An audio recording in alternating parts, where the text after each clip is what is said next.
안녕하세요. 주식맘사TV입니다. 5월 9일 월요일 종목 리뷰 및 내일의 관심 종목에 대해서 말씀드리겠습니다. 지난 토요일 새벽 마감한 미국장 나스닥이 1.4% 하락 마감했죠. 오늘 장 시작 전 나스닥 선물이 관건이었습니다. 하지만 나스닥 선물이 한 0.8%, 9%, 그러니까 1% 내외로 이렇게 하락을 했습니다. 자, 그로 말미암아서 아시아 증시 그리고 우리나라 증시 대부분 이렇게 큰 하락이 나왔습니다. 자, 오늘 미국 증시 지금 현재 나스닥 선물이 1.5% 정도 하락하고 있는데요. 지난 토요일 저점이었죠. 이 12,000포인트 이 부분을 지켜줄 수 있는지 여부, 그런 여부가 굉장히 중요할 것 같고요. 다우존스 그리고 S&P 500도 마찬가지입니다. 지난 토요일 저점 이 부분을 이렇게 훼손한다면, 지난 토요일 저점 이 부분을 훼손하는 이런 기다란 음봉이 나온다면 우리나라 증시도 2600포인트가 아닌 2500대 중반까지도 생각을 하면서 대비를 해야 될 것 같습니다. 자, 그러면 종목 하나하나 보시면서 말씀을 드리겠습니다. 자, 첫 번째 종목은 식량 관련주들입니다. 자, 식량 관련주들 오늘 대부분 종목들 혼조세를 나타냈는데요. 오늘 주가가 중요한 것들이 아니라 오늘 시간의 가격이 이렇게 굉장히 크게 많이 상승을 했습니다.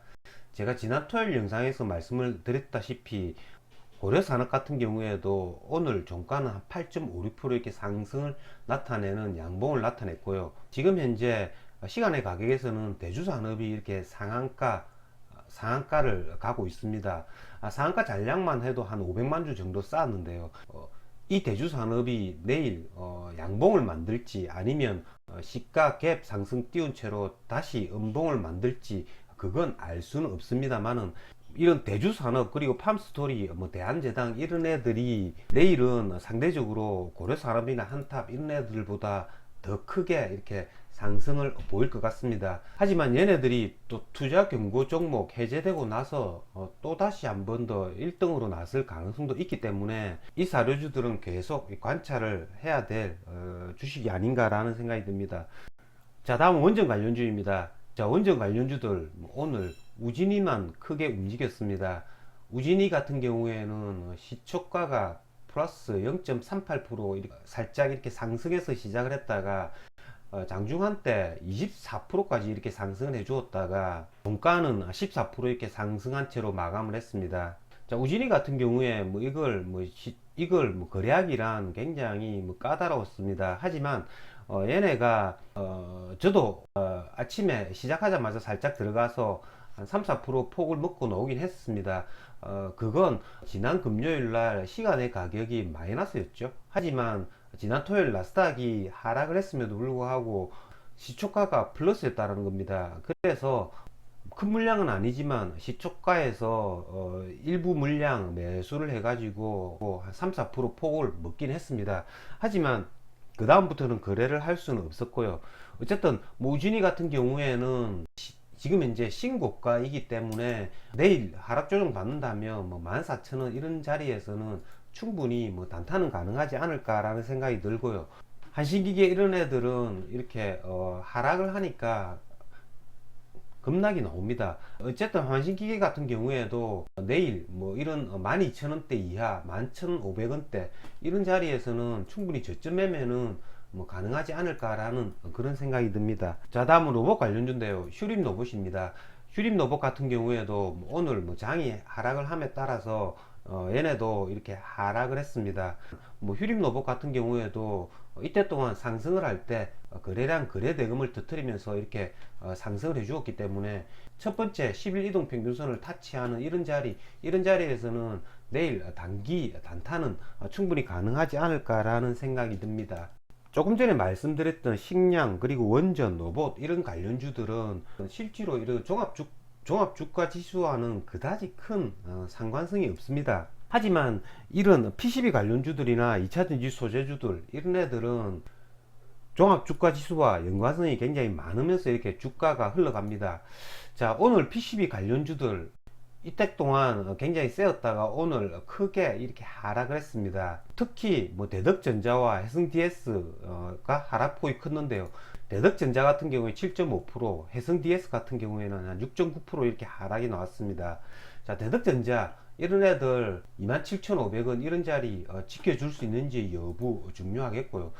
이런 애들은 이렇게 종합주가 지수와 함께 이렇게 거래를 해야 됩니다. 내일 종합주가 지수가 2600포인트를 하향 이탈했을 때, 이런 애들 주가 하락이 있을 때 충분히 매수를 고려해 봐야 된다는 거죠. 해성 DS 같은 경우에도 뭐 지금 현재 가격으로 봐서는 6만원대 이런 자리 부근에서는 가격 메리트가 있지 않나라는 생각이 듭니다. 심택도 역시 마찬가지고요. 심택 같은 경우에도 가격이 추가 하락이 나온다면 이런 애들도 충분히 매수 가능하다는 겁니다. 어쨌든 이런 PCB 관련주들은 내일 종합주가 지수가 2600선이 무너지고 조금 이렇게 투매가 나온다면 충분히 매수가 가능하지 않을까라는 생각이 듭니다.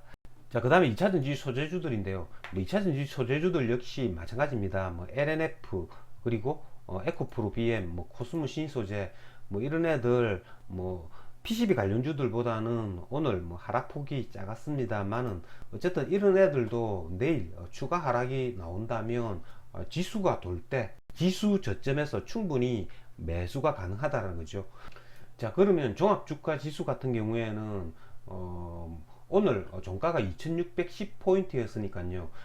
내일 나스닥이 어떻게 될지는 모르겠지만 만약에 나스닥이 12000포인트 전 저점을 무너뜨린다면 2550포인트 이런 자리를 저점으로 생각을 하고 여기서 1, 20포인트 위에서부터 이렇게 매수하려고 노리던 종목을 매수를 하면 뭐 이런 자리에서 추가 하락을 한다고 하더라도 충분히 이렇게 본전치기는 가능하다는 겁니다. 그렇기 때문에 내일 만약에 2600포인트가 무너진다면 뭐 2550포인트를 기준으로 해가지고 여기서 뭐 1, 20포인트 위나 아니면 1, 20포인트 아래 뭐 이런 레인지를 설정을 하고 PCB 관련주들이나 2차전지 소재주들 이런 종목들로 조금 집중을 해서 매수를 하면 좋은 성과가 있지 않나 라는 생각이 듭니다. 자, 여러분들 내일도 준비 잘 하셔서 성공 투자 거두시길 기원 드리겠습니다.